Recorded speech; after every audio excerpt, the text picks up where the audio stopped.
Magandang umaga po o magandang araw po sa inyong lahat. Anumang oras po na nandyan sa inyong pong lugar na kilalalagyan. Ganun din po sa ating pong mga kapiling ngayong umaga, sa ating pong sanktuaryo. Good morning, good morning, good morning. Hallelujah. Can you say good morning to your neighbor? Pwede niyo bang sabihin magandang umaga sa inyong katabi? Hallelujah. Purihin ang Panginoon. Feeling fresh. Hindi lang dahil bagong paligo, kundi talagang pinagpala ng Panginoon ang ating araw na ito. Can we say amen to that?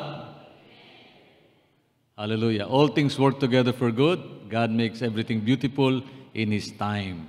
Yan. Ito po yung araw na muling idinagdag ng Diyos sa buhay natin. Panibagong linggo ng umaga, linggo ng pagsamba, linggo po ng pagkikipag-ugnayan sa Diyos, linggo po ng ating pagkikipag-date sa Kanya. Kaya ang isip po natin, dapat nakatuon po sa Panginoon. Kahit na po meron kayong naiwanang nakasaksak na plancha, huwag niyo mag-isipin yun.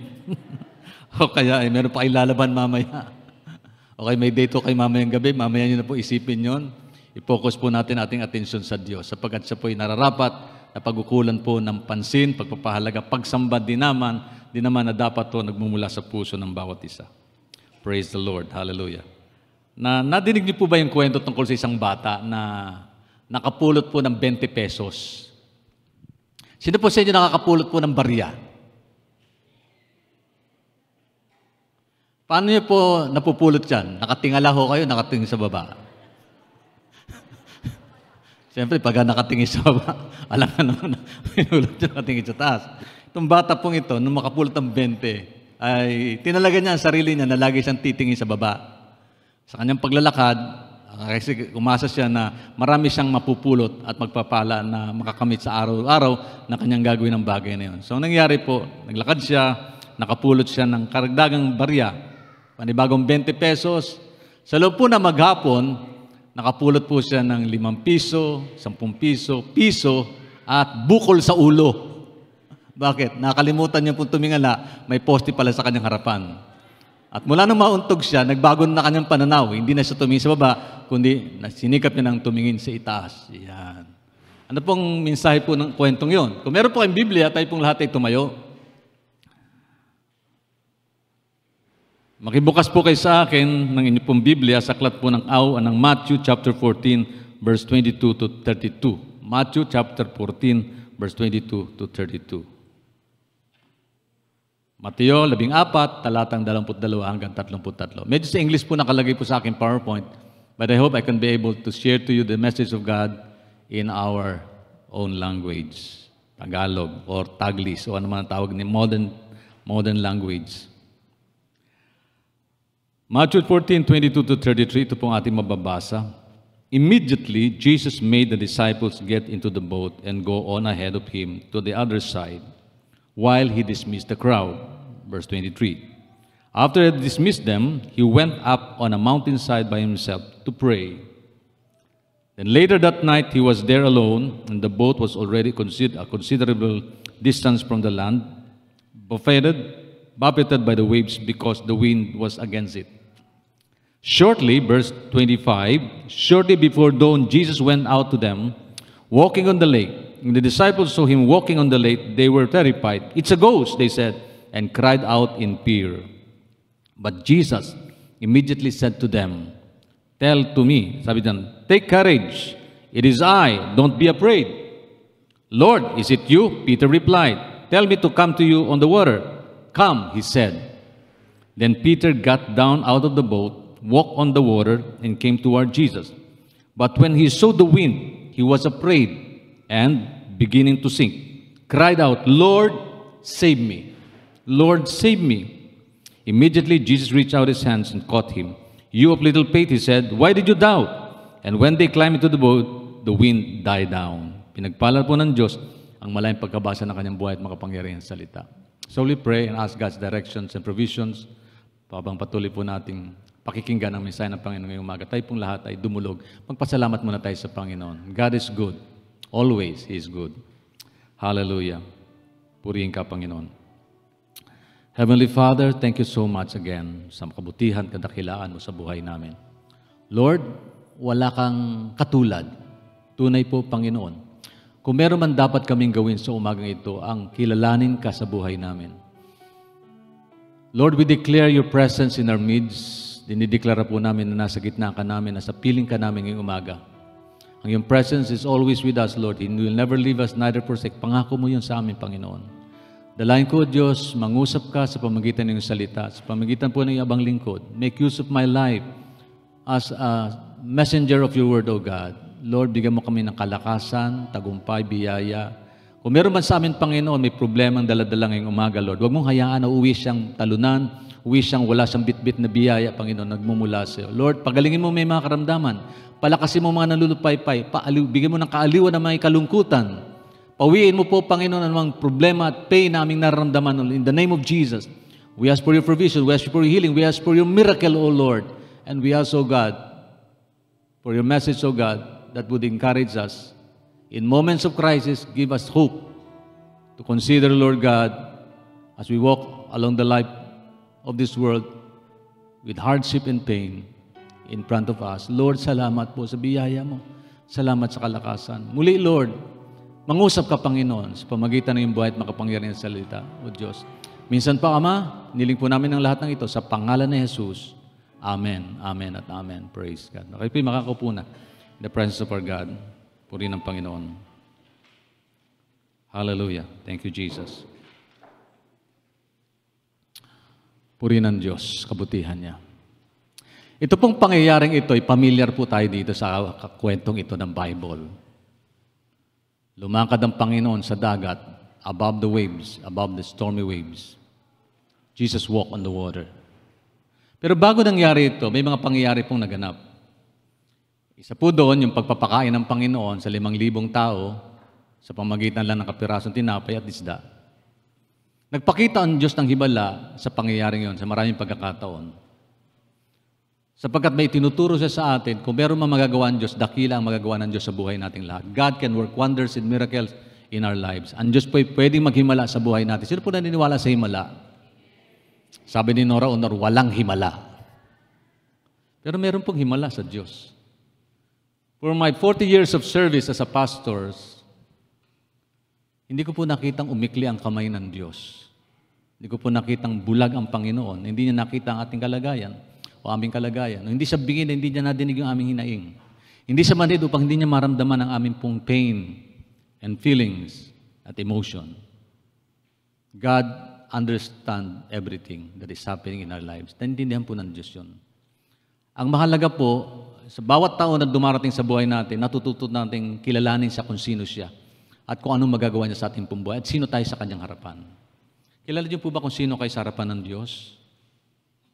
Tayo po nilikang espesyal ng Panginoon.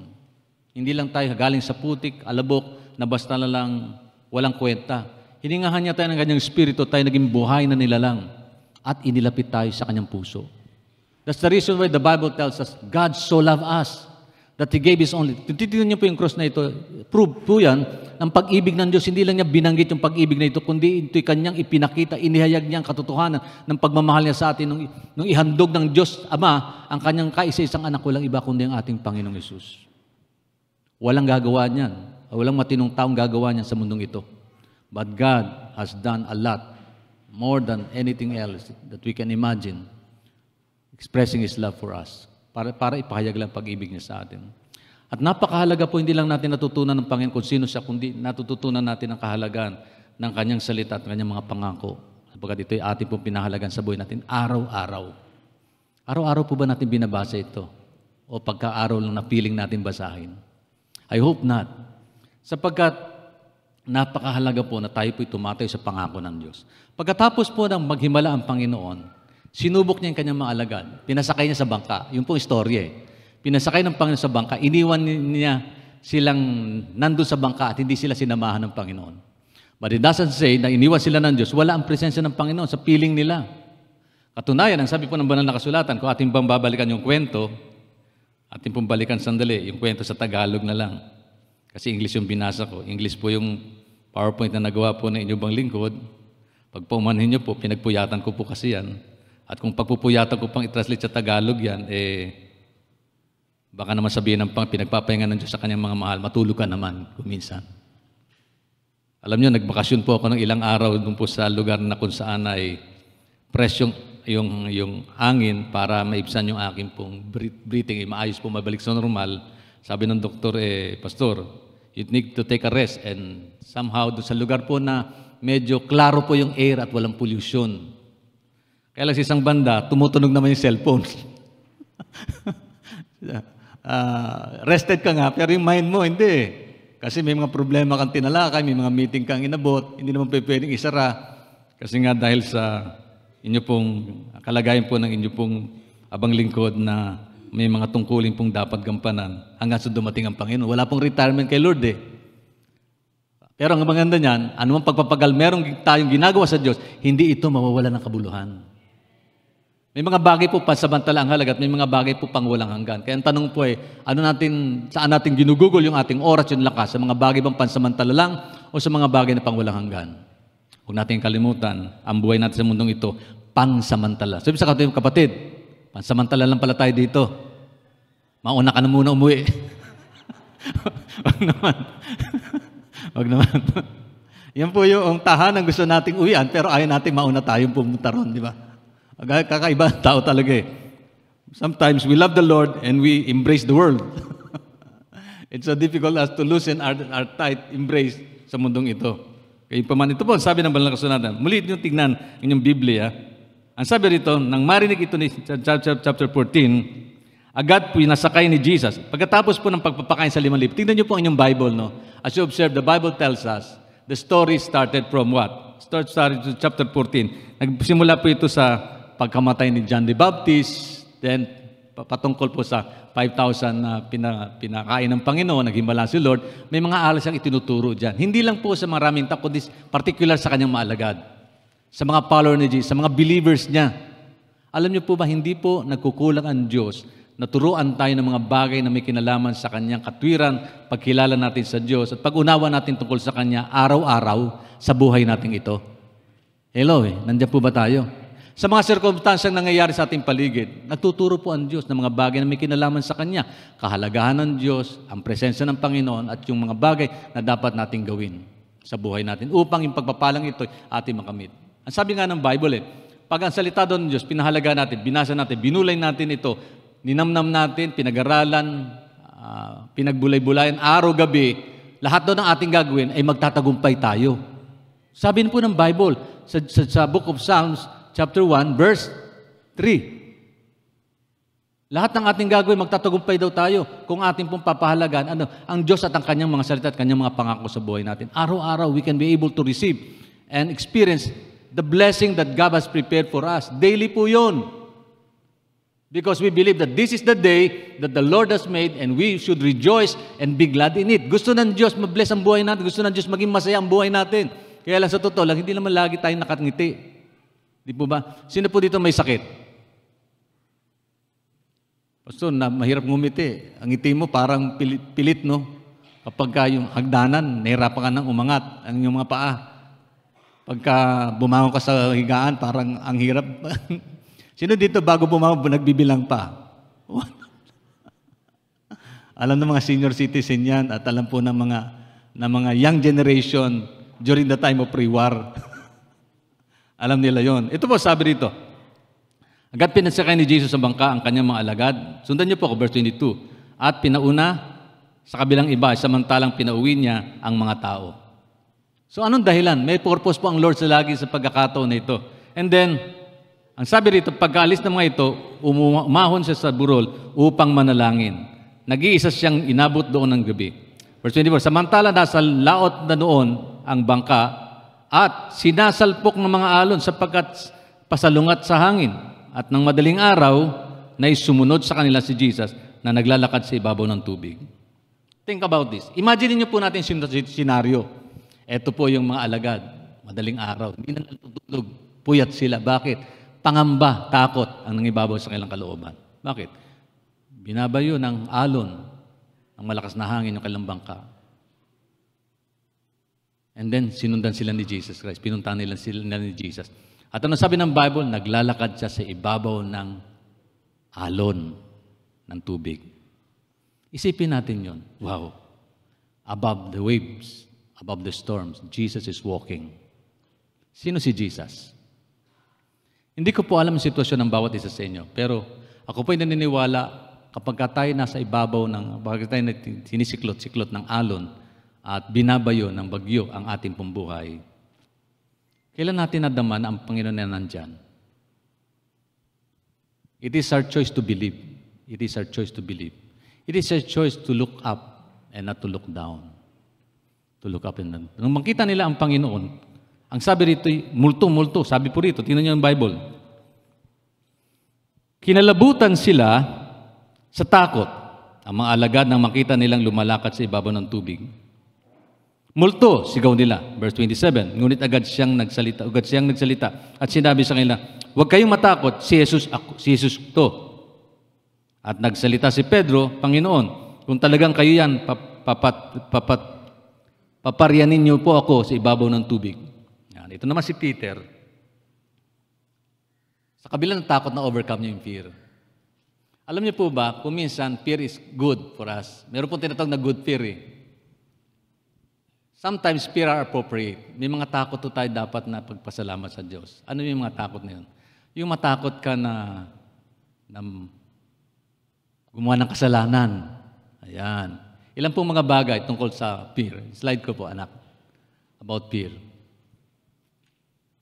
Ang pinamagatan ko nga po pala itong look up. Ang title ko na message, look up. Sa Tagalog,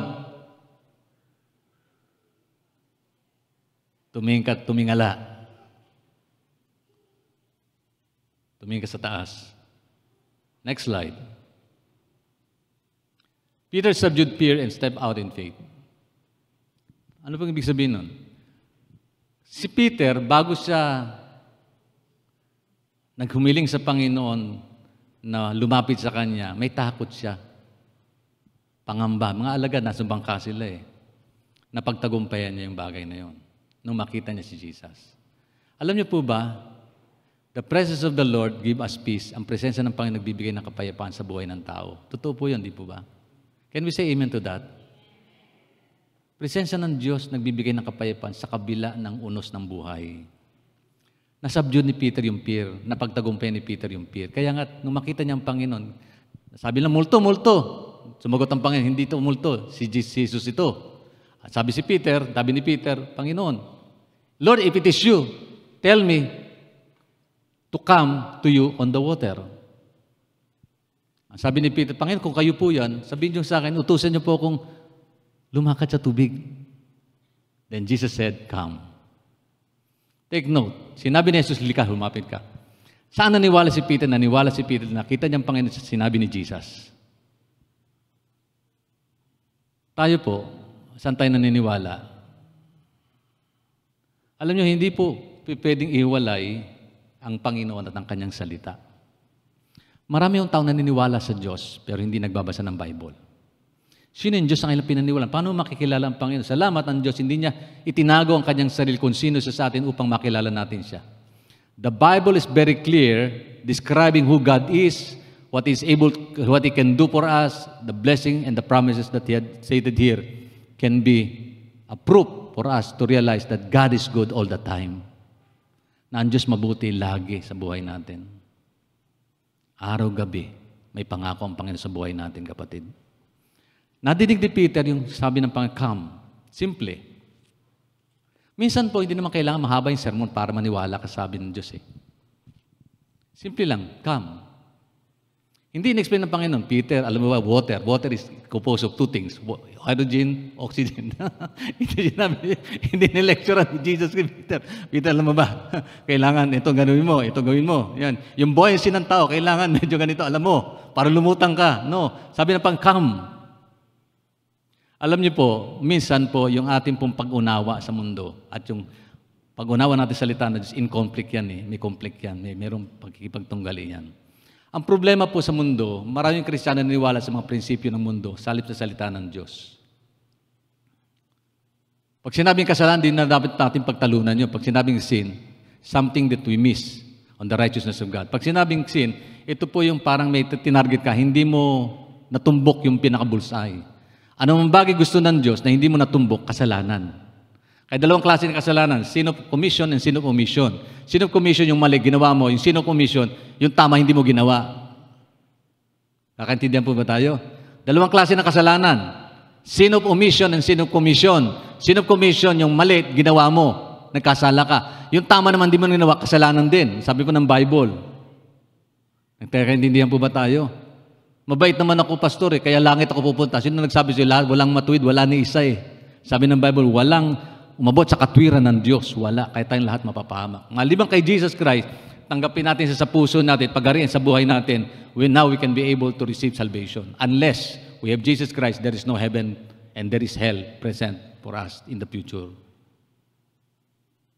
So, gaano kahalaga ng Panginoon sa buhay? Napakahalaga ni Jesus Christ at ng kanyang salita. Si Peter na-challenge siya. Lord, kung kayo po yan, utusan niyo po akong lumapit. Sabi ng Panginoon, lumapit ka, halika. Yan. So, lumapit si Peter. You know, sometimes, we can subdue fear. Fear sometimes appropriate po ang magkaroon tayo ng takot. Some fear is appropriate. Ano po yung fear na yung appropriate sa buhay natin? May ilang pong issue dyan. Some fear are appropriate. Pag sinabing appropriate, mga bagay na angkop, dapat lang at madama natin, tama lang na madama natin, may takot. Dapat tayo matakot sa hangal at walang ingat, walang kabuluhang pagliligaw o alok sa walang kwentang panganib para lang tayo kumilig. Yung bang pinakilig lang tayo. Para pasahin lang emosyon, pero mali ang prinsipyo. Dapat tayong matakot na mangyari yun sa buhay natin. Yung mahirati ka na kasalanan naging totoo na sa'yo, parang gusto mo nang gawin, parang yung kasalanan ay inalipin ka na niyan, nalunod ka na sa kasalanan, matakot ka ron, kapatid. Bakit? Ang kasalanan may kabayaran. At ang kabayaran ng kasalanan, kamatayan. So we need to have fear. Fear of God is the beginning of great wisdom. So meron pong takot na maganda. Ang tawag doon, good fear. Hindi naman nawawala yung takot eh. Sino po dito walang takot? Lahat tayo may takot. Sabi ng isa kausap ko nung ako ay bata-bata pang pastor. May nakausap ko, laki-laki niyang mama. Ano siya? Agent siya ng gobyerno. Hindi ko na bamanggitin yung pangalan. At saka yung office niya, agent siya ng gobyerno. Sabi niya, ang laki-laki niya. Pero alam niyo, sabi ko sa kanya, kapatid, ikaw, parang wala kang takot sa buhay. Opo, kasi binanggit niya yung buhay niya. Mapatay siya, ganito, ganyan ang buhay niya eh. Kaya lang, tinabi ko, may takot ka ba? O, may takot ako sa misis ko. Yung misis niya, malaking babae din. Misis niya, malaking babae. At tapos, pagka umiyak yung misis niya, takot na daw siya kasi may tendency maglaslas yung misis niya, kaya natatakot siya. So, meron palang idea yung misis niya, pagka gustong mangyari, may blade na hihawak. O, sundin mo ko, hindi. Tatakot daw siya sa misis niya. So, may takot. Lahat tayo may angking takot. Kaya lang may good fear at may bad fear. Yung good fear, ito yung mga bagay na kinatatakutan mo kasi ayaw mong malungkot ang Diyos sa iyo, ayaw mong hindi mabigyan ng kaluwalhatian ng Diyos, ayaw mong manlamang sa kapwa mo, ayaw mong mangyari sapagkat kinatatakutan mong hindi ka mabigyan ng pagpaparangal ng Diyos sa darating na araw. So, ang tawag ng good fear. Yan. May mga bagay po na ganun. Yung bang dapat tayo matakot na maging pamilyar at komportable sa kasalanan. Ang sabi po ng 1 Timothy chapter 5 verse 20, ilang mga talata lang po. Sabi po riyan, ganito. Those who continue in sin, rebuke in the presence of all, so that the rest of you may be fearful of sinning. So binanggit po dito yung takot na mabuti. Sabi rito, pagsabihin mo sa harap ng lahat ng sino mang ayaw tumigil sa paggawa ng masama para matakot ang iba. So meron pong good fear. Para matakot daw tayo, pagsabihin mo yung mga gumagawa ng mali. Ang tanong ganito, minsan problema po, meron pong bad fear naman. Pag sinabihan ko, pastor, baka awahin ako. Bad fear yun. Tatatakot siyang awahin siya. Nakuha niya may good fear at may bad fear. May mabuting takot at may pangit na takot. So mabuting takot yung mga bagay nito. Dapat tayo matakot sa spiritual at kawalang interest at magkaroon ng karamdamang spiritual. Dapat matakot ka yung nanghihina ka na spiritual, hindi ka na nagbabasa ng Bible. Wala ka ng panahong sumamba sa Panginoon. Hindi mo na magawang umawit na may kagalakan sa Diyos. Matakot ka sa sitwasyon. Bakit? Nanghihina ka na spiritual. Baka mamatay spiritual mong kalagayan. Lumayo ka sa Panginoon, matakot ka doon. So meron pong takot, dapat umiiral sa atin na dapat tama. Amen? Tama. Kaya lang meron din bad fear sa buhay natin. Yung mga groundless fear or cowardly fear, yung mga walang kabatayan na takot o kaduwagan sa harap ng hamon ng buhay, ay nakamamatay. Deadly po yun eh. Groundless. Pag sinabing groundless fear, ito yung mga halimbawa, ang sabi ng Panginoon, huwag kayong magalumihan sa mga kakainin nyo at iinumin. Kung yung ibon pinakain niya, yung halaman pinagaganda niya, kayo pa kaya? Yung mga hintil, pinagukulan ng pansin yung mga bagay na ito. Pero dapat tayo daw, huwag sa Panginoon. Ang sabi nga ng Panginoon sa ilang mga bagay, patungkol din sa deadly fear na ito. Dapat, anong dapat natin gawin? Okay? Ang sabi po dyan sa ilang mga talata ng Bible, sa Matthew chapter 10 verse 28, tuloy lang natin. Sabi rito, and do not fear to those who kill the body but cannot able to kill the soul. Huwag daw niyo katakutan na pumapatay ng katawan, ngunit hindi naman nakakapatay ng kaluluwa. May binanggit po ang Panginoon dito na 2 parts ng buhay, katawan at kaluluwa. Body and soul. What is important, body or soul? Body. Tingnan nyo. Pinakakain nyo body, di ba? Yung soul, hindi. Sa mundong ito, mas mahalaga body kaysa sa soul. Pero sa Diyos, mas mahalaga soul kaysa sa body. Hello, nandiyan po ba tayo? Kailan nyo inisip ang kaluluwa nyo mula kaninang umaga? Uy, kaluluwa, kamusta ka na? Sino sa inyo itinausap yung kaluluwa, kamusta ka na? Ikaw ba'y malusog pa ba? Malakas ka pa ba? Pag tumingin kayo sa salamin, nakikita nyo, kaluluwa, katawan. Katawan. Pag kumakain kayo, inisip nyo, kaluluwa, katawan. Katawan. Pag nagpa-doktor kayo, inisip nyo, Pastor, Dok, patingnan nyo nga, kaluluwa ko.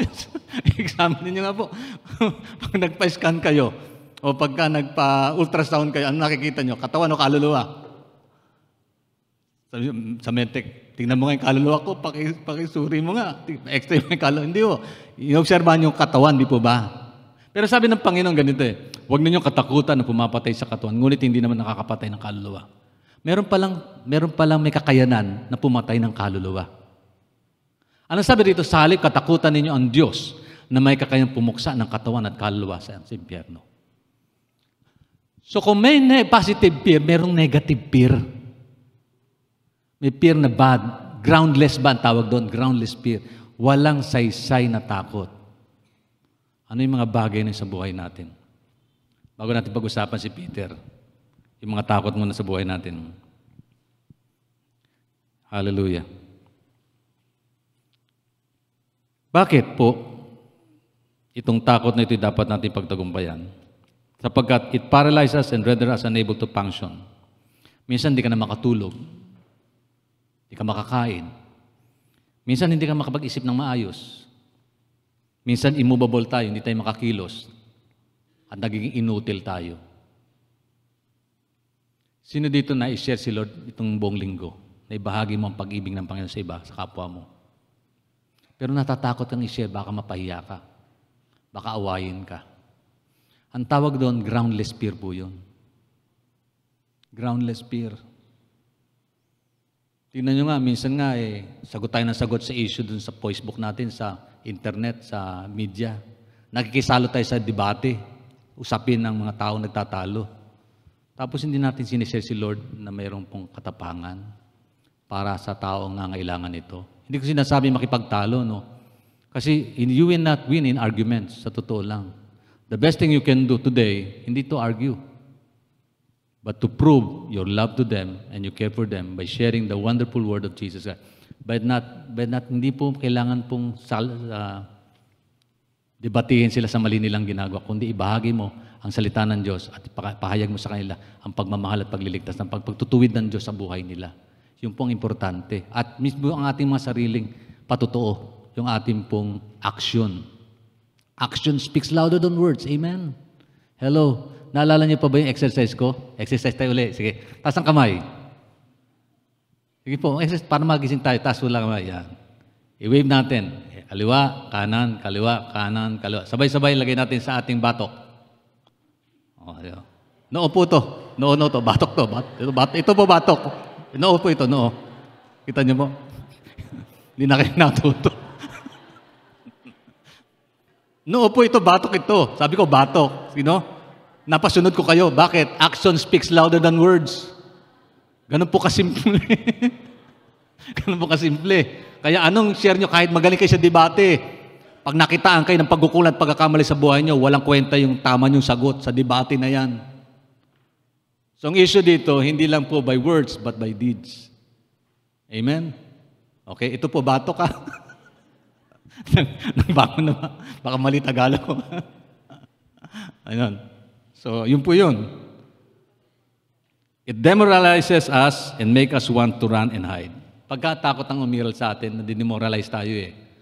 Natatakot tayo and we plead rather than we face the situations ng buhay. Parang gusto natin tumakas, ayaw natin harapin kasi may takot tayo. Ang tawag doon, groundless fear. Groundless. So sabi ng Panginoon, may mga takot na hindi dapat umiral sa atin. Takot na yung wag mo tating katawan, kaysa doon sa espiritu, at yung kaluluwa na may kakayanan. Takot sa Diyos, napakahalaga. Ito pa, sa Matthew 6, ito pa ang takot na ayon na Panginoon mangyari sa buhay natin. Groundless to eh. Ang sabi rito, do not be anxious then what you shall eat. Sa Tagalog, huwag kayong mag-alala na baka kayo kapusin sa pagkain. Sino dito kinakapos? Huwag daw mag-alala kapag tayo kinakapos sa pagkain. Wala na sa Bethel niyan. Wala. Inumin o damit. Dito lahat ng galaw, may kainan eh. Pastor, magpapakain po ako ba? Nauntog po ako eh. Hindi ba't ang mga hintil ay nababahala tungkol sa mga bagay na ito? Pag sinabing hintil, mga taong hiwalay sa relasyon niya sa Diyos. Unbelievers ang tawag doon, mga Gentiles. Okay? Walang promise ni Lord sa kanila.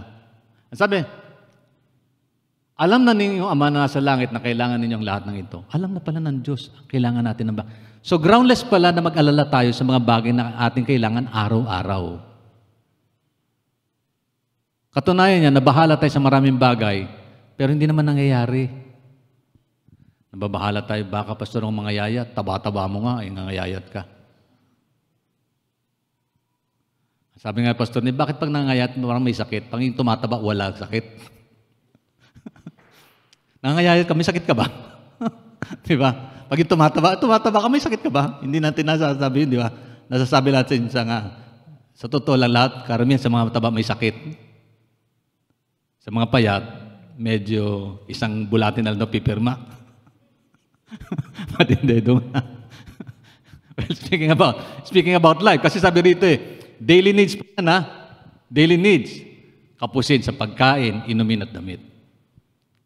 Daily needs. Practical daily needs.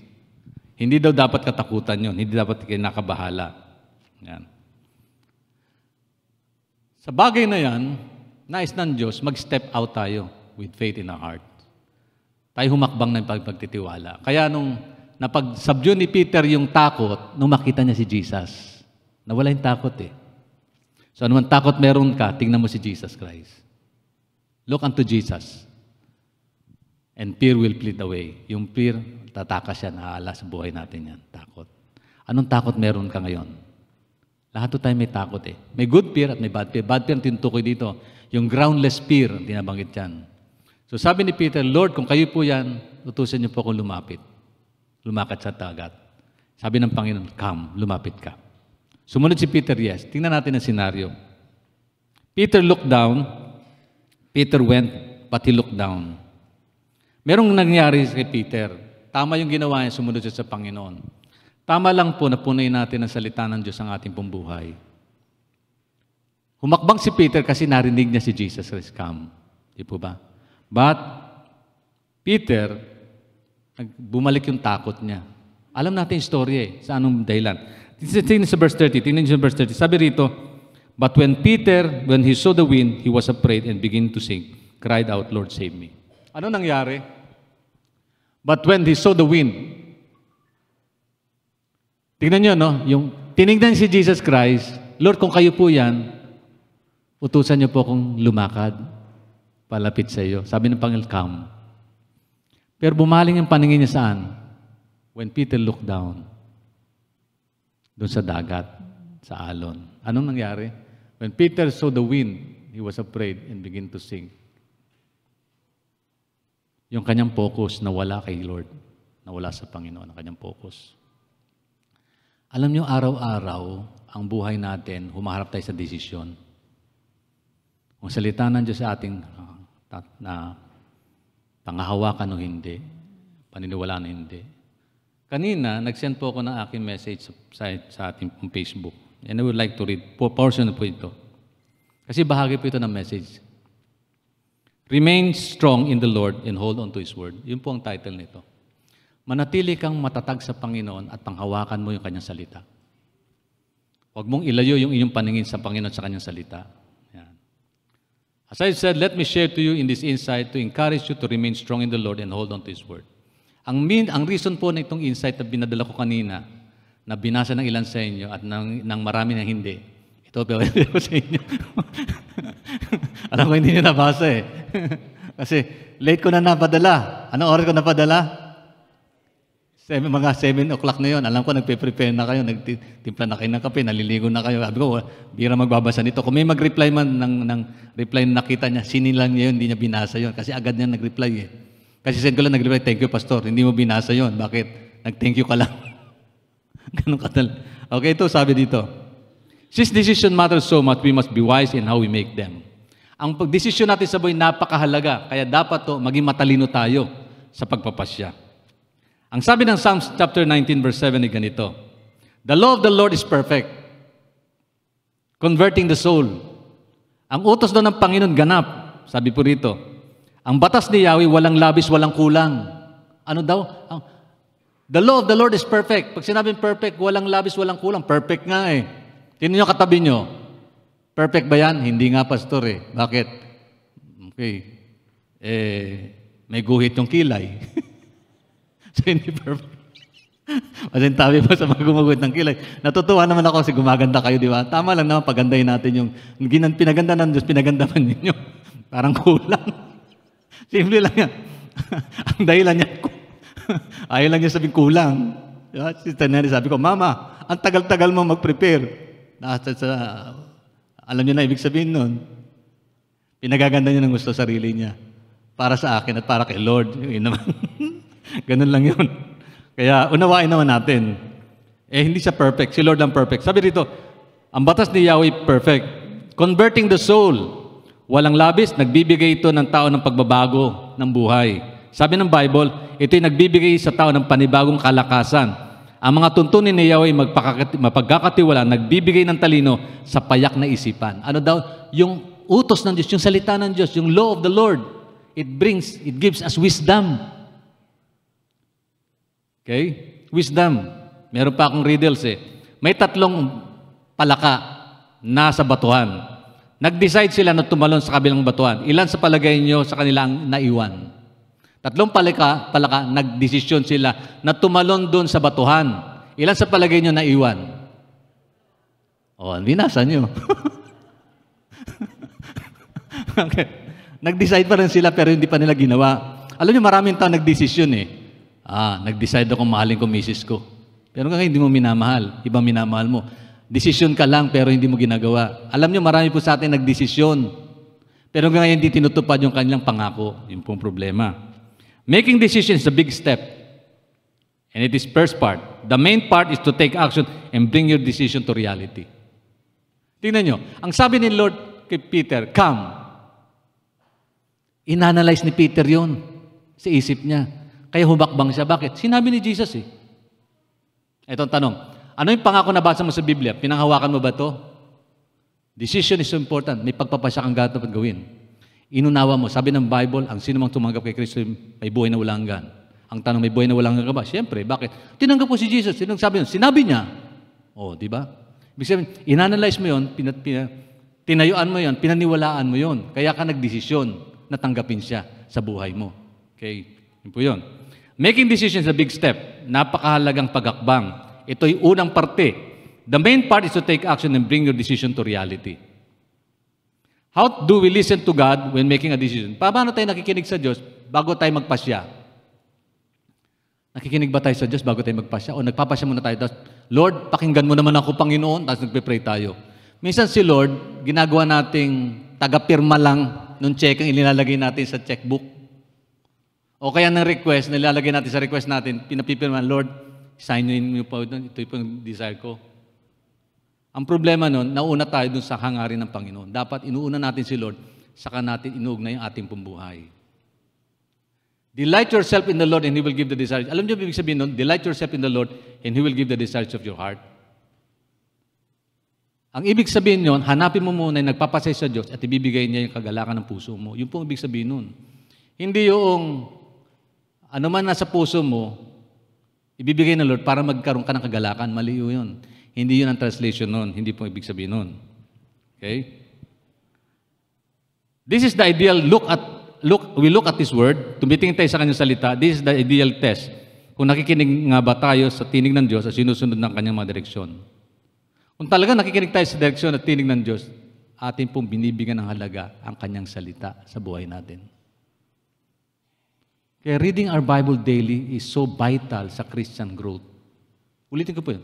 Reading our Bible daily ay napaka-vital, napakahalaga po ito sa ating ugnayan sa Diyos. Lalo natin siyang makikilala.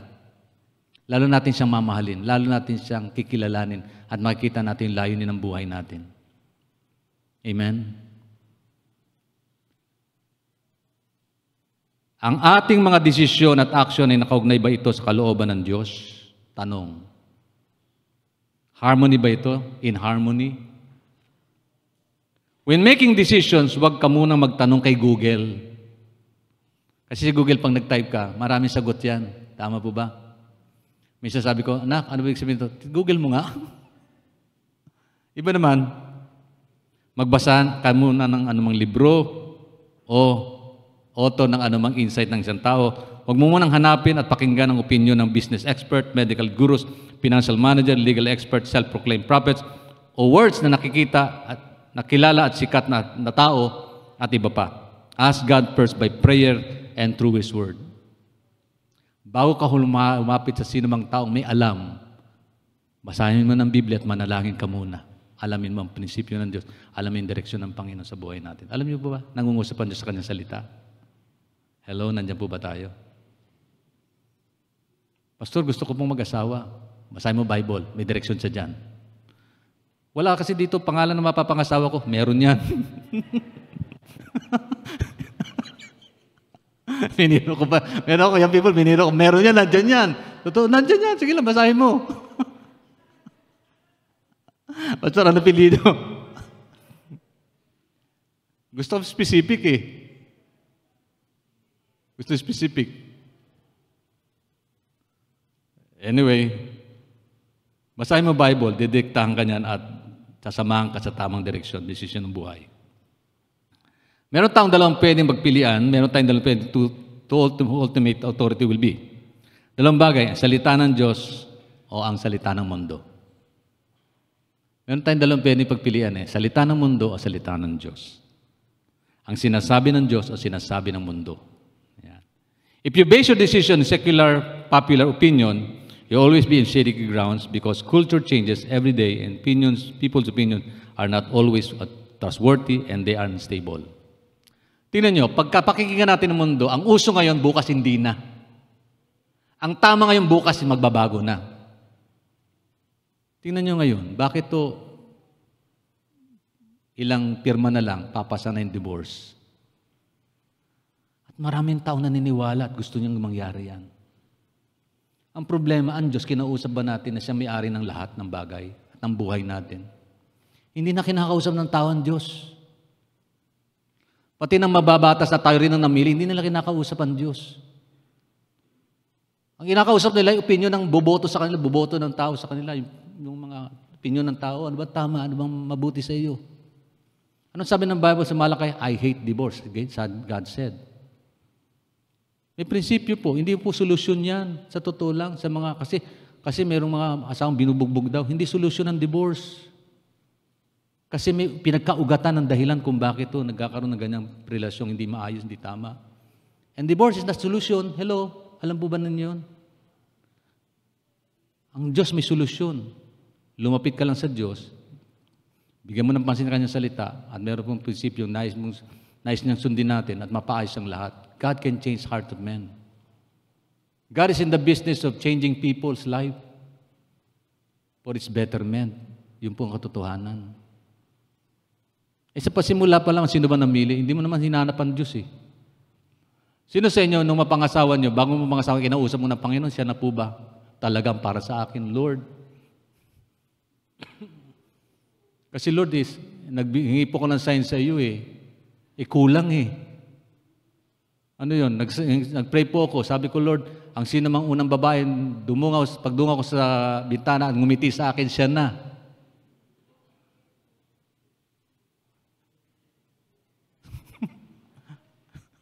Dumangaw daw siya.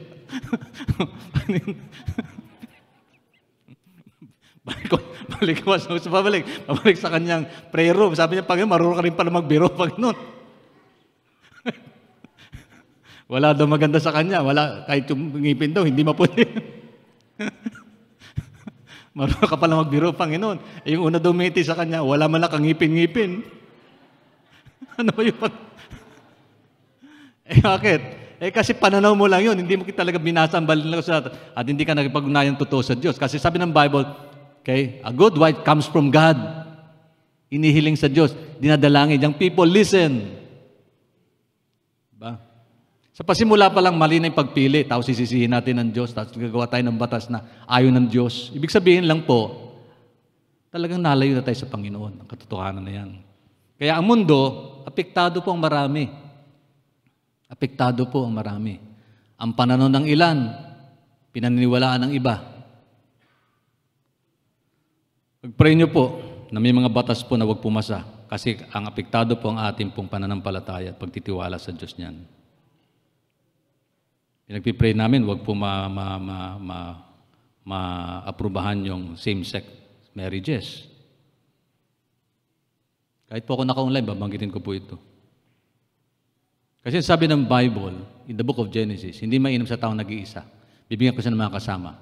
Isang Eva lang at hindi Eva-Eva ang binigay ng Diyos. Marriage is permanent. And marriage can be consummated by men and woman alone. Wala pong third party doon, binanggit ang Bible. Wala. Kung meron mang gumigit niyan, kausapin niyo si Lord. Siya may-ari ng buhay niyo, hindi naman ako eh. Yun lang ang katotohanan, di po ba? Yun ang reality, huwag ko masasaktan. And then, marriage is meant for ever. Marriage must be done with love. And love is a command. Love is a commitment. Love is a conduct. And love is a decision, it is a choice. Love is a choice. Ang pagmahal ay utos ng Diyos. Ang pagmamahal ay pagpili mo. Hindi ka nagpipersin, mahalin mo ang asawa mo eh. Pinili mong mahalin siya. Tama po ba? Sino may asawa dito? Pakitas ang kamay. Hallelujah. That's it, Pastor King.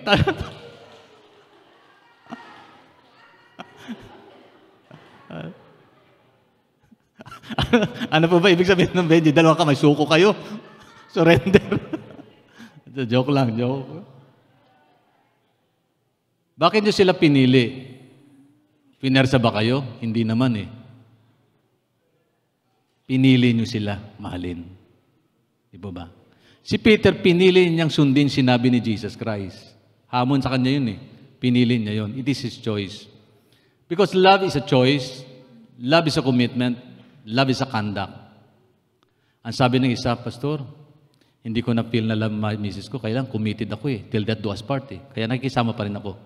So yung commitment niya, hindi niya iniwan yun. To the point na namahal niya ng gusto yung misis niya.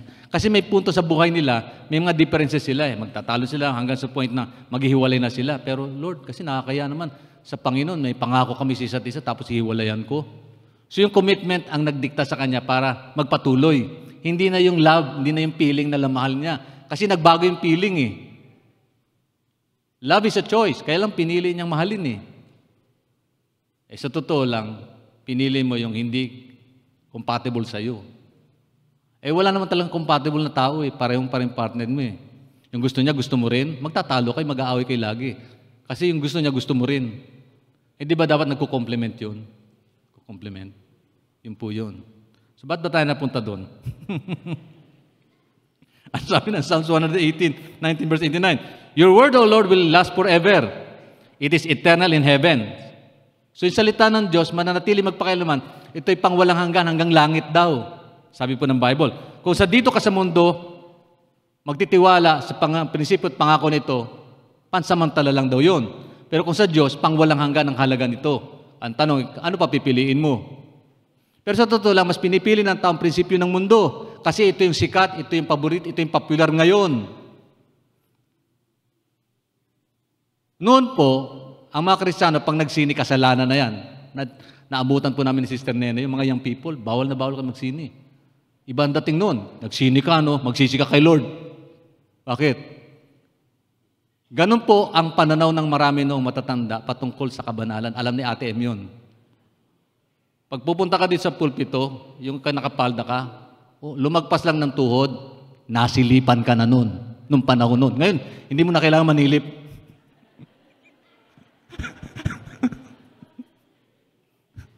Totoo lang, di ba? Ibig sabihin, yung prinsipyo ng mundo nagbabago. Pero ang pananaw ng Diyos, hindi. Ano ba sabi ng Panginoon? Decent ang mga buhay. Magdamit ka decency, sabi ng sulat ni Pablo kay Timoteo. Maging maganda yung ayos mo, hindi sa pamagitan ng mga burloloy na yan, kundi sa isang maayos na pananamit. At karangal, may dangal sa harapan ng Diyos. Yun lang po. May prinsipyo ang Panginoon na dapat sundin. Kaya lang, babago nga prinsipyo ng tao eh. At yung tao, ang sinusunod ng mundo, ang mundo, kaysa sa prinsipyo ng Diyos. Yun po problema. Decision making. Okay? Kung minsan may mga dark moments tayo, na nahirapan tayo mag-decide. Pag sinabing dark moment, ito yung malabo eh. Hindi mo alam kung ano nasa dulo. Madilim.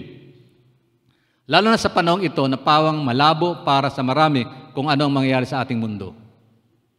Inaaway na po tayo ng China. Ang tapang-tapang ng mga Pilipino kuminsan, di ba? O ngayon ilabas ang tapang. Huwag naman, pastor. Bakit? Baka tayo, isang missile lang yan. Tanggal na tayo sa mapa.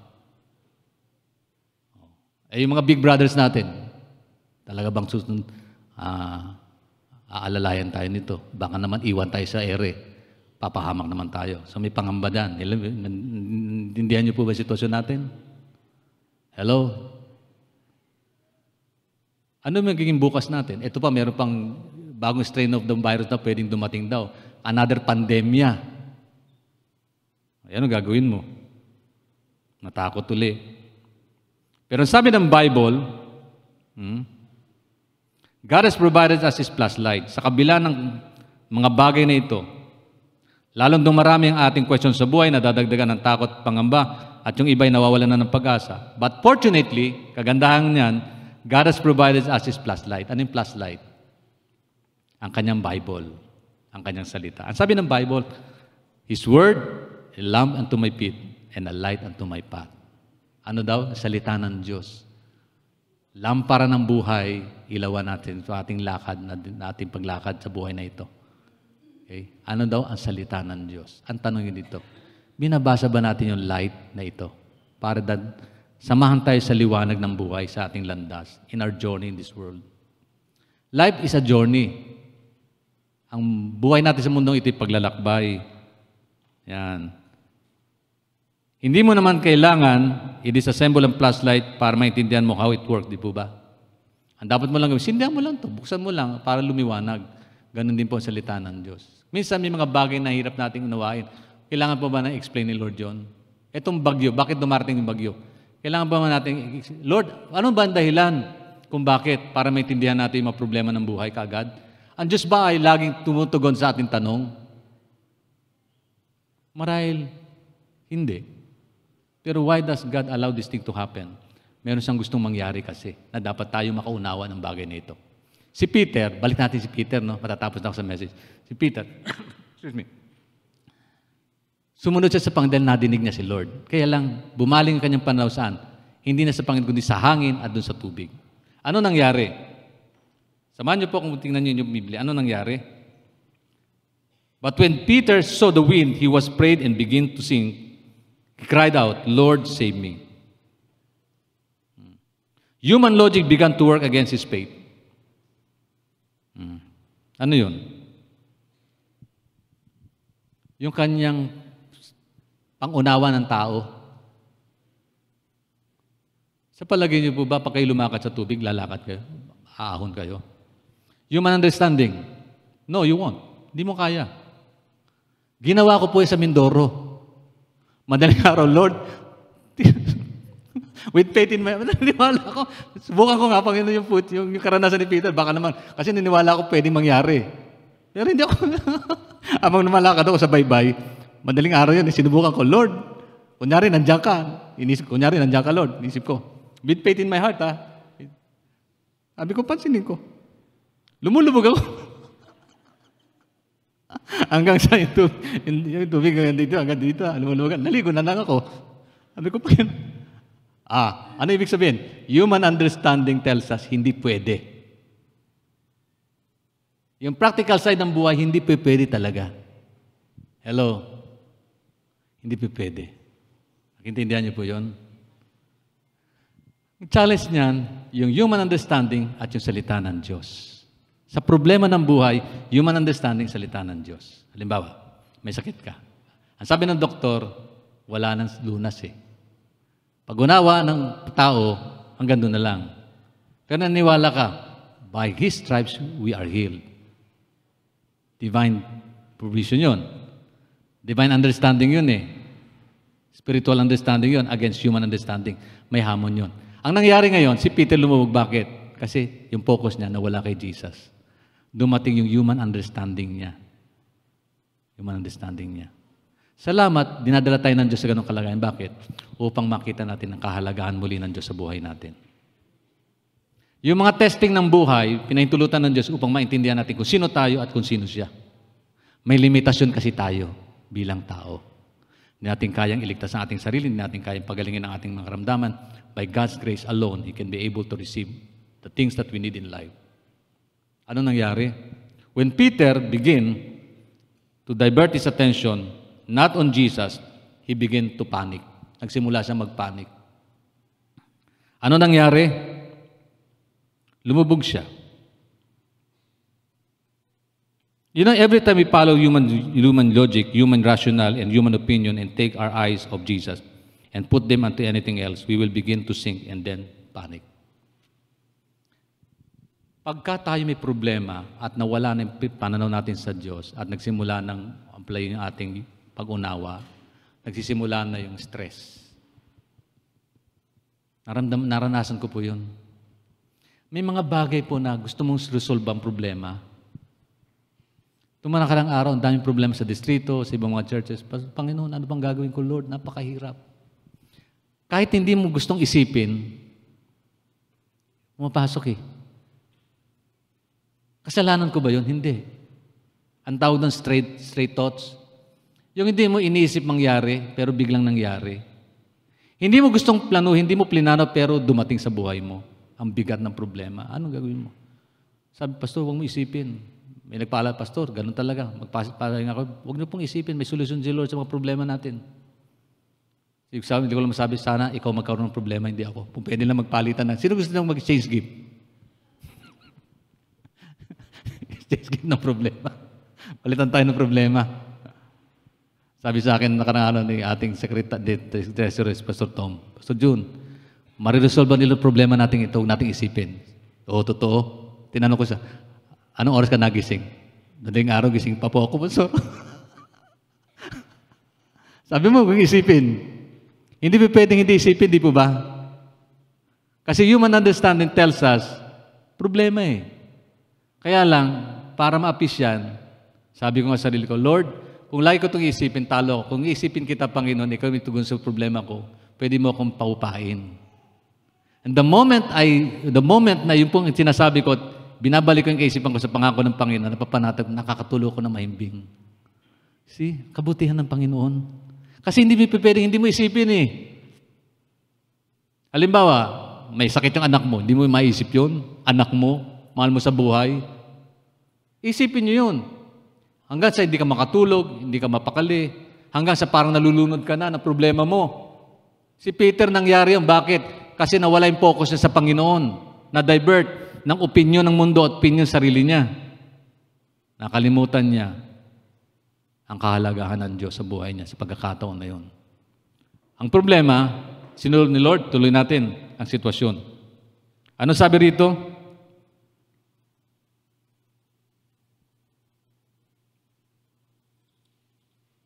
Next slide. Yung next slide, yung una. Peter looked down and began to panic.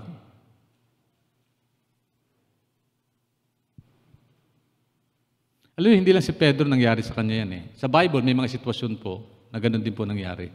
Si Joshua. At sinabi ni Josue, Panginoon, Yahweh, bakit po ninyo kami pinatawid sa Ilog Jordan? Kung ipalilipol din lamang sa Mario, mabuti pa'y nanatili na kami sa kabila ng Jordan. Ito sabi ni Joshua. Basahin niyo po. Ito pong pangyayaring ito, pagkatapos maghimala si Lord, nakatawid sila ng Ilog Jordan eh. Hindi lang po yung dagat po lang hinawi ng Diyos. Ito po yung pangalawang pagkakataon na nahawi yung ilog naman yan. Nakatawid sila. Pagtawid nila, andun naman. Nasa harapan nila ang mga hukbo na Amoreo. At ang sabi ni Joshua, Panginoon, pinatawid mo kami sa lugar na ito, sa Ilog Jordan. Ipapalipol mo lang kami sa Amoreo. Sabi, mabuti pa'y nanatili na kami sa kabila ng Jordan. Bakit sila tumawid? Kasi sinabi Lord, tumawid sila eh. Pero dumating yung pagkakataon, bumalik ulit yung human reasoning. Kakaintindihan po tayo, yung pananaw, pag-unawa ng tao, bumalik ulit kay Joshua. Bakit? Kailan nangyari ito? Pagkatapos silang makatawid sa ilog ng Jordan. Kung babasahin yung senaryo, yung pong nangyari. Kung babasahin yung kwento. Tapos nangyari, natakot sila. Fear grips in. Bakit? Nakalimutan nila muli yung pangako ng Diyos. Alam niyo, ang tao po makakalimutin. Sino dito makakalimutin? Oo, lahat tayo. Sino dito maayos yung memorya niya? Natin tayo. Kung matalas ang memorya niya, ano suot ko na nakarang linggo? At ano yung mensahe ng nakarang linggo? Aber, hindi nakalimutan yun na. Makakalimutin kasi tayo. Yun lang totoo. Kung yung Bible, babasahin natin kada buwan, makakalimutan mo si Lord. Pangako niya. Araw-araw dapat laging naman naisip natin yan. Panginoon. Okay. Isa pang pangyayari, si Elijah at si Elisha. Ito mga hari. Kinabukasan ng umaga, lumabas ang katulong ni Eliseo. Si Elisha. At nakita niyang maraming kawal ang mga kabayo, karwahe na kapaligid sa lusot. Sinabi ng guro, Guro, paano tayo ngayon? Pati si Elijah nangamba. Si Elijah natakot din naman nung malaman niya si Jezebel ay nag-order na papatayin siya. Ibig sabihin, fear grips in the people whom God called as a channel of His blessing. Tayo rin po, pwedeng mangyari sa atin yung mga bagay na ito. Takot. Si Peter nangyari sa kanya yon. Pero maganda niya ganito. Ano yon? Humingi siya ng tulong sa Panginoon. Ito, the last part ng istorya. Ito maganda. Peter looked up and made it back to the boat. Bakit? Once again, Peter fixed his eyes on Jesus, put things back into proper perspective. Ano sabi po ng Bible sa verse 31 to 32? Immediately, Jesus reached out His hands and caught him. Bakit? Kasi sabi ni Peter, Lord, save me. Lumulubog na siya. Lord, save me. Mapapansin niyo po, ilang mga bagay lang bago tayo magtapos. Ilang mga bagay sa response. Verse 31 to 32. Immediately, Jesus reached out His hands and caught him. Ano napansin niyo po dito? Balik niyo doon sa isang slide po. Isang slide na. Yung sa 30, verse 30. Verse 30. Sige lang. Yan.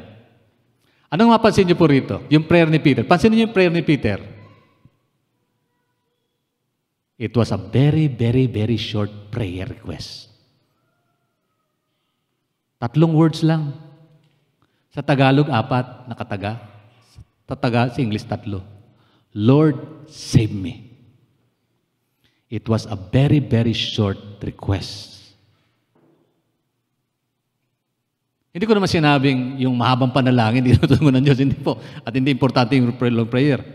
But ibig sabihin, simpleng panalangin, it was a very simple, short prayer. Anong problema mo? Hindi mo na kailangan elaborate. Alam na ni Lord yun eh.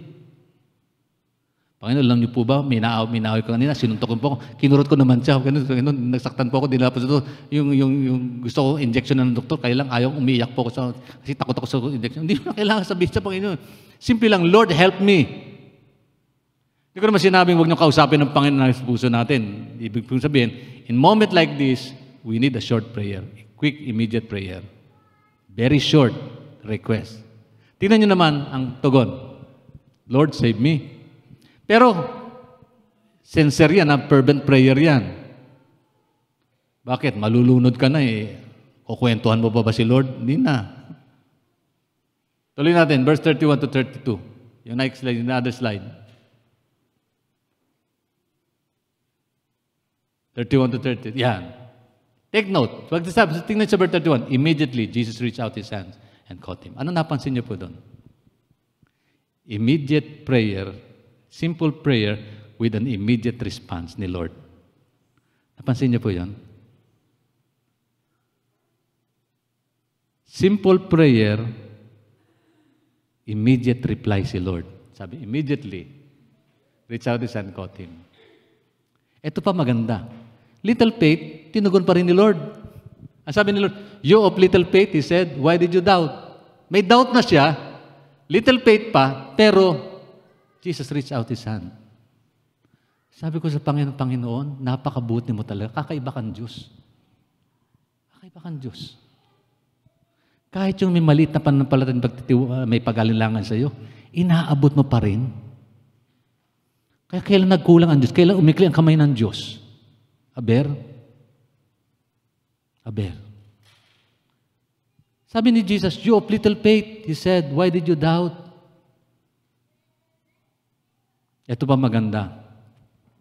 Ano yon? Sa ganong sitwasyon, hindi natinag ang posisyon ni Jesus Christ. Hindi sinabi ni Jesus Christ, Peter, fisherman ka. Mula ng bata hanggang sa matanda, dagat na kasama mo. Malulunod ka pa ba niyan? Umahon ka nga sarili mo, lumangoy ka nga. Hindi sinabi ng Panginoon, anak, Peter, ganito, do this, inhale. Wag mo. Punuin mo ng tubig yung lungs mo, lulutang ka niyan. Alam niyo po ba yun? Punuin mo ng lungs mo, lulutang ka. Huwag ka magpanik, Peter, huwag ka magpanik, lulutang ka. Hindi. Immediately, Jesus reached out.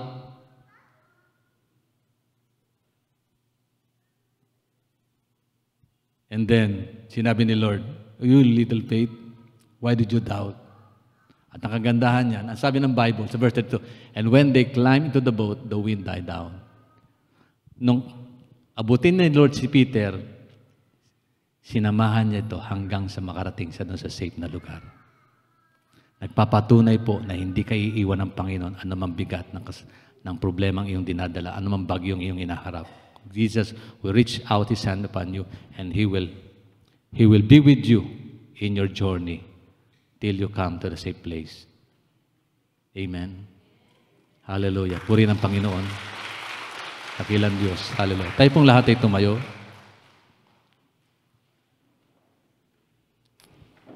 Hallelujah.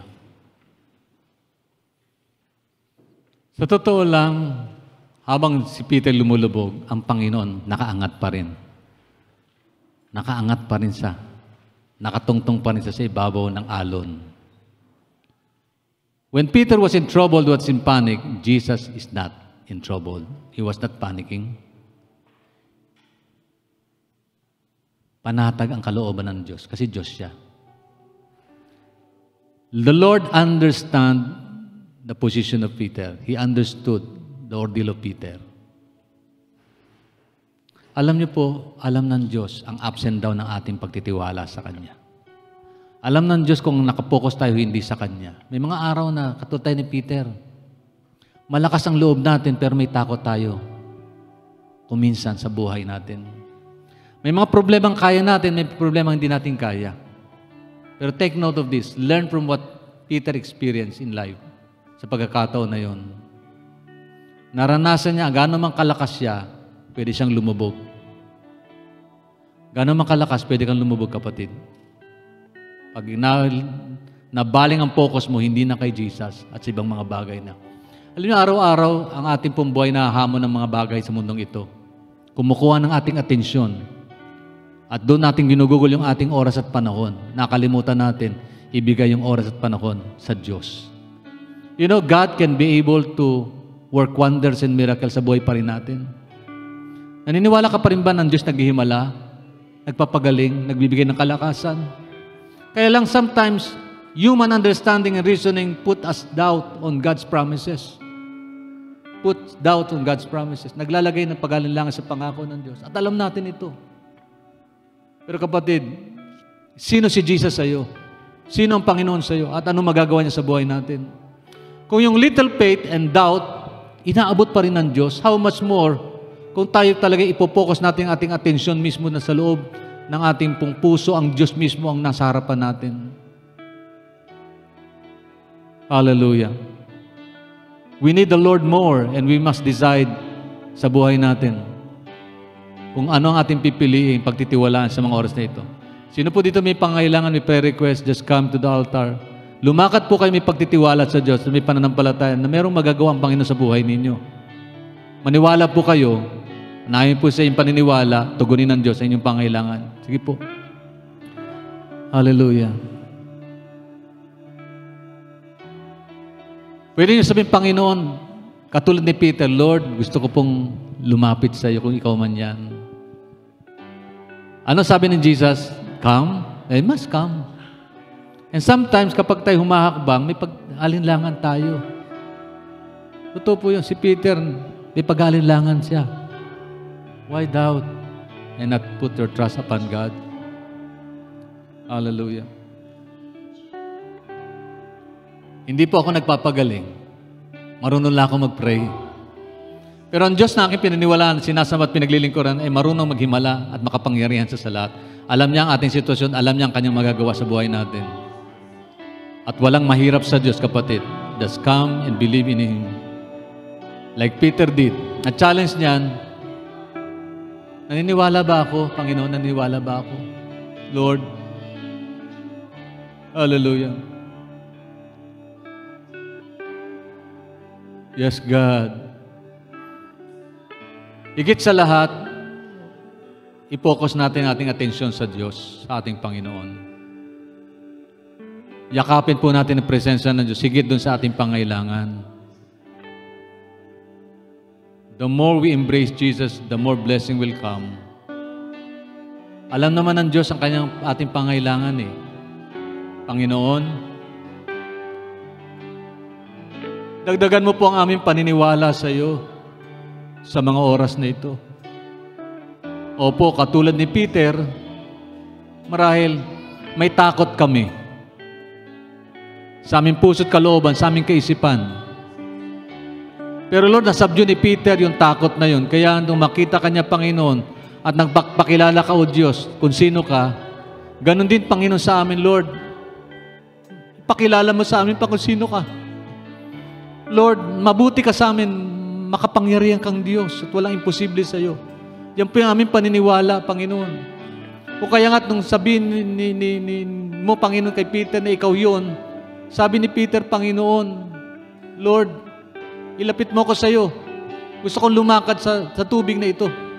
Ang sabi mo, Panginoon, kay Peter, Peter, come, lika. Ganon din, Panginoon, sa bawat isa sa amin.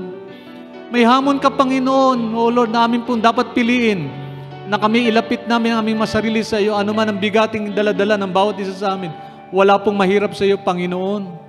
Kaya lang, habang po si Peter lumalakad, maraming nakahakbang po siya, pero tumingin siya sa alon, tumingin siya sa hangin, kaya unti-unti siya lumubog, Panginoon. Yung kanyang human and reasoning, Lord, ang umiral, O Diyos, kaya siya unti-unting lumubog hanggang sa siya malulunod na.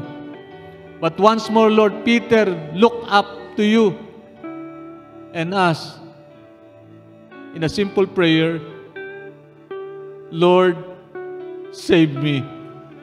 Lord, save us. Lord, save your people. Lord, heal me. Heal me, Lord. Heal me. Heal me, Lord. Heal us, Lord. Lord, touch our lives. Lord, touch our lives. In a simple prayer, Lord. Simple prayer. Just simply ask God. Ano man ang kalagayan, just simply ask God. Simply. Ask God with faith in your heart, Lord. Hallelujah. Lord, bless your people. Bless them. Bless your people. Bless them, Lord. Make them happy. Lord, save them, Lord. Save our family. Save our loved one, Lord God. Save us, O God. Help us, O Lord. Help us, Lord. Lord, Lord, Lord, Lord. Help us. Help us, help us. Like Peter, Lord, simple prayer, Lord. Immediately, Lord, he responded to him. You reach out his hand, and Lord, and save him, Lord. We believe, Lord, you are reaching your hand over upon each and every one of us and saving us, oh God, right now. In Jesus' name, Lord, help us, help us, help us. Help your people, help me, Lord, help me, help me, help me. Help me, Lord. We need you more, Lord, we need you more. Hallelujah. Lord, naniniwala po ko, sasamahan mo kami sa aming paglalakbay. Walang bagay na mahirap sa iyo. Wala po, Panginoon. Hallelujah. I need you, Lord. More than words can say. I need you more. Oh, Lord. Hallelujah. Lord.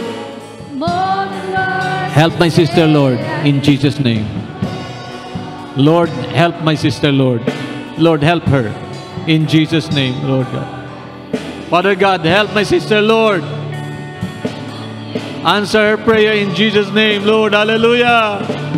Lord, alam mo po pangailangan namin kapatid. Lord, provide to her what she's praying for, oh God. Hallelujah, in Jesus' name. Lord, bless my sister, Lord, in Jesus' name. Lord, bless my sister, God. Bless them, Lord. Hallelujah. Answer their prayer. Answer their needs, oh God, in Jesus' name, Lord. Hallelujah. Lord, help us in our doubt. Help us, oh Lord, in our, Lord, lack of faith, oh God. Increase our faith, Lord. Increase my sister's faith. Lord, I believe, Lord. I believe.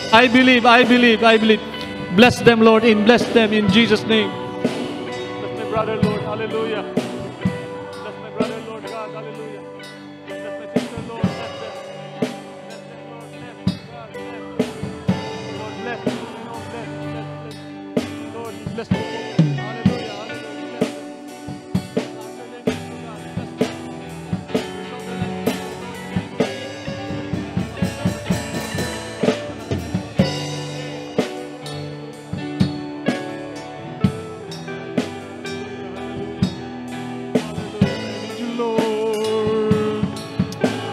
More than words can say, I need you, Lord. Hallelujah. God, resolve any issues, oh God, in their lives, oh Lord. Ano man ang pangailangan, ano man ang problema, ano man ang dahilan ng kanilang pagtangis, oh Diyos, in the name of Jesus. Lord, help them.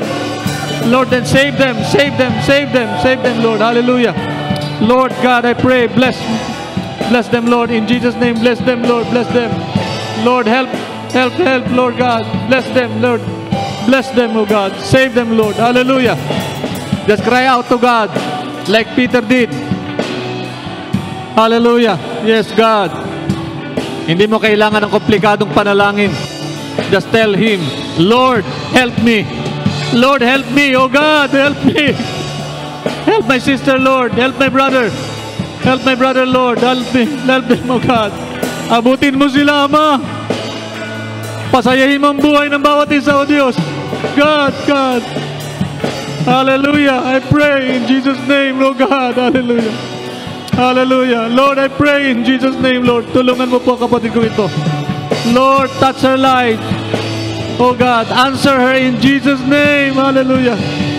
Lord, help my sister. Answer her, Lord. Lord, her prayer request. Alam mo po ito, O Diyos. Help her, O God. Help her, O Lord. Help my sister, Lord, in the name of Jesus. In the name of Jesus. Hallelujah. Help my brother. Help my brother, Lord. Hallelujah. Oh God. Lord, hallelujah. Touch my brother, Lord. Help him. In Jesus' name, oh God. Hallelujah. Hallelujah. Hallelujah. Hallelujah. Hallelujah. Help my brother, Lord. Help my brother.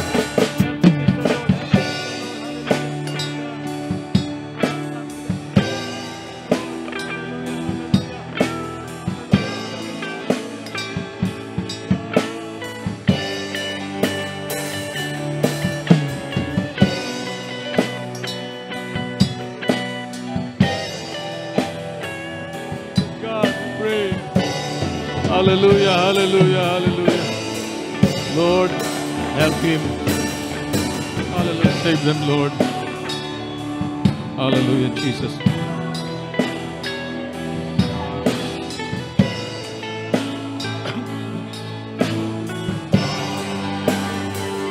I need you, Lord.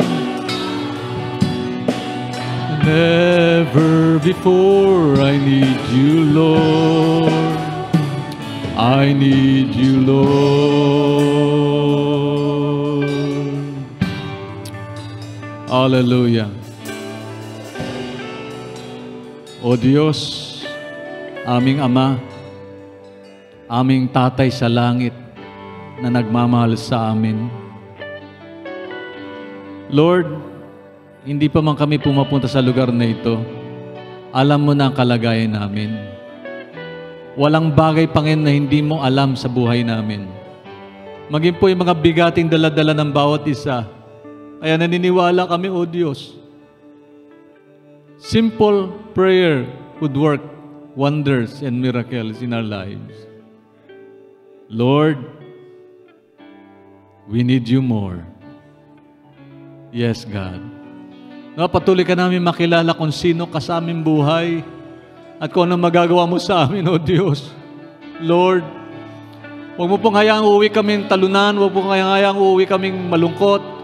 Taglay po namin, O Diyos, sa umagang itong biyaya mong inilaan para sa aming lahat. Taglay po namin pa ang sagot mo sa aming mga katugunan, sa aming mga kahilingan, sa pangalan ni Jesus. Hallelujah. Lord, help us, save us, answer us, in Jesus' name. Hallelujah, hallelujah, hallelujah. Amen, amen, and amen. Hallelujah. Hallelujah. I need you more than yesterday. You can go back na sa inyo pong mga kinaupuan. Habang inaawit po natin ito, na may pagpapasalamat po sa Diyos na mabuti sa atin. Hallelujah. Wherever I go, I need you more. I need you, Lord. I thank you, God. Salamat po, Panginoon, sa biyaya mo. Kalakasan. Hallelujah. Salamat, Lord, in Jesus' name. Thank you, Lord. Salamat po. I need you, Lord. More than words can say, I need you, Lord. Never before, I need you, Lord. I need you, Lord. Muli po tayong tumayo in the presence of God. Manatili po tayo nakatayo. Hallelujah. Special prayer sa ating po mga mahal sa buhay na wala po rito. Pwede po ba yun? Particular ating family. Kailangan po natin panalangin na ating pamilya. Covering ng Lord sa ating pong tahanan. Sa ating pong mga anak. Sa ating pong kabuhayan. Hallelujah. Father God, Lord, kung meron ka mang higit na concern, nung panahon ni Lot, sinabi mo po, Panginoon, sa pamagitan ng mga anghel, isama mo buong pamilya mo. Nung panahon ni Noah, Panginoon, ganun din, Panginoon. Concern ka sa kaligtasan ng aming pamilya. Maging sa Book of Acts, ang sabi mo na yung salita, O Diyos, ng mga alagad mo. Manalig kami at ang aming buong sambayan ay maliligtas. Ganun ka concern sa aming tahanan. Lord, dalangin po namin, Panginoon, special request. Yung aming pong mga mahal sa buhay na hindi pa nakakilala sa iyo, save them, Lord, in Jesus' name. Let them understand the importance of your word and who you are to them. Make way, Lord God, for them to understand who you are, how important you are in their lives. Protect our homes. Save our homes, O God. Take care of us. Lord, provide all the necessary things that we need in this world for us to survive as a home and as a family. Lord, may your love, care, and your presence, O God, be at our home right now. In the name of Jesus, we claim it and we proclaim your presence always to be with our homes, with their families. In Jesus' name, bless our homes. Bless our homes, O God. Salamat po, Lord. In Jesus' name we pray. Everybody say amen. Amen, amen, and amen. Hallelujah.